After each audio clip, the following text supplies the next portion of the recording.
আজ 8ই মার্চ আন্তর্জাতিক নারী দিবস উপলক্ষে 5টি নারী সংগঠনের দ্বারা এক কর্মসূচি মহামিছিলের আয়োজন করা হয়, যাহার জমায়েত স্থান হয় শিয়ালদা বিগ বাজারের সামনে।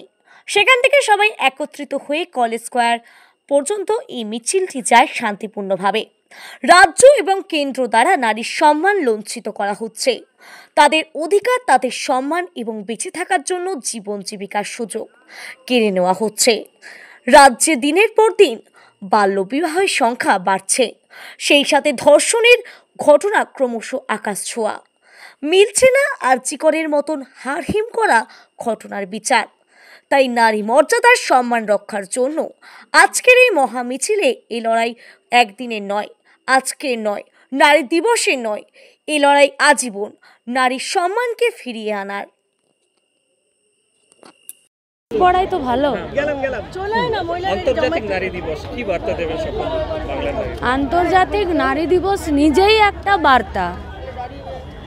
শ্রমজীবী নারী দিবস বহু লড়াই আন্দোলনের দ্বারা শ্রমের স্বীকৃতি, সমানাধিকারের স্বীকৃতি, ভোটাধিকারের স্বীকৃতি, যারা ধীরে ধীরে এই গোটা ব্যবস্থাটাকে এগিয়ে যাওয়া থেকে পিছিয়ে নিয়ে যাওয়ার দিকে যাচ্ছে, তখন তো মেয়েরা বেশি আক্রান্ত।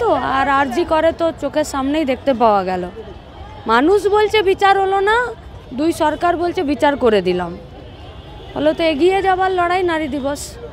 বাল্যবিবাহ যেভাবে বাড়ছে, রাজ্যকে কি আরো কি পদক্ষেপ নিতে হবে? আইনি এ বাবা, এত পদক্ষেপ নিল তাও কমলো না।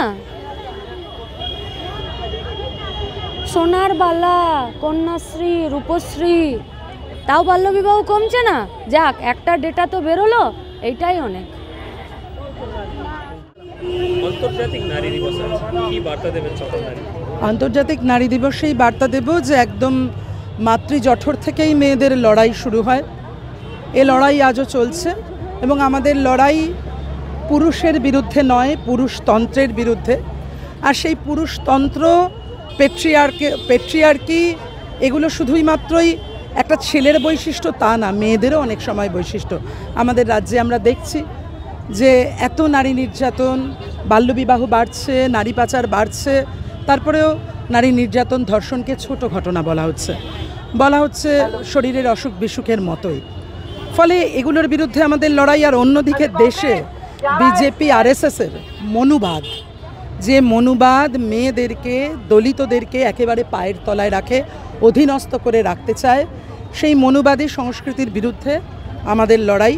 তাই শাসকের চোখে চোখ রেখেই আমাদের নারী দিবস কন্টেন্টের দিক থেকে শ্রমজীবী, অর্থাৎ শ্রমিকের অধিকার, কাজের অধিকার, শিক্ষার অধিকার, স্বাস্থ্যের অধিকার, গৃহস্থালিতে যারা শ্রম করে কিন্তু আনপেইড লেবার, যাদেরটা ধরলে দেখা যাবে আমাদের জিডিপির 7.37% হয়।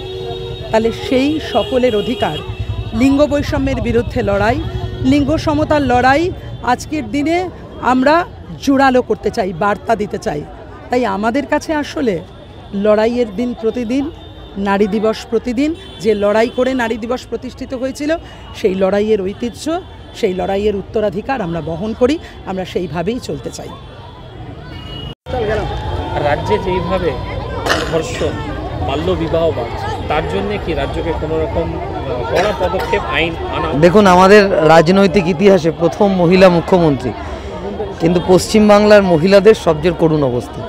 এই যে বাল্যবিবাহ থেকে শুরু করে ধর্ষণ, মেয়েদের প্রতি অসম্মান, সবটাই বাড়ছে। শুধু বাড়ছে তাই নয়, তাদের বিরুদ্ধে যে ব্যবস্থা নেওয়ার, এই অন্যায়ের বিরুদ্ধে ব্যবস্থা নেওয়ার জন্য সরকারের যে উদ্যোগ নেওয়ার, সেই উদ্যোগ নেই, সেই উদ্যোগটা সরকার গ্রহণ করছে না। উপরন্তু সরকারি পার্টি যারা, তৃণমূল কংগ্রেসের নেতারা, কাউন্সিলররা, পাড়ার এলাকার মাতব্বররা, তারা এই সমস্ত অপরাধের সাথে যুক্ত হয়ে যাচ্ছে। তৃণমূল করলে পারে সব অপরাধ মাফ হয়ে যাচ্ছে। এবং মহিলাদের যে সম্মান, সেই সম্মান আজকের পশ্চিমবাংলায় ভুলুণ্ঠিত, সেই সম্মান আজকে নেই। আজকে নারী নির্যাতনে, নারীদের প্রতি ধর্ষণে পশ্চিমবাংলা 1 নম্বর জায়গায় চলে গেছে। সেটার বিরুদ্ধেই আমাদের সমস্ত সময় রাস্তায় থাকা। আজকের দিন বলে না, প্রতিটা দিনটাই হচ্ছে আমাদের কাছে লড়াইয়ের দিন, এবং প্রতিটা দিনই আমরা লড়াই করে আমাদের এই সম্মান, আমাদের অধিকার আমরা রক্ষা করছি।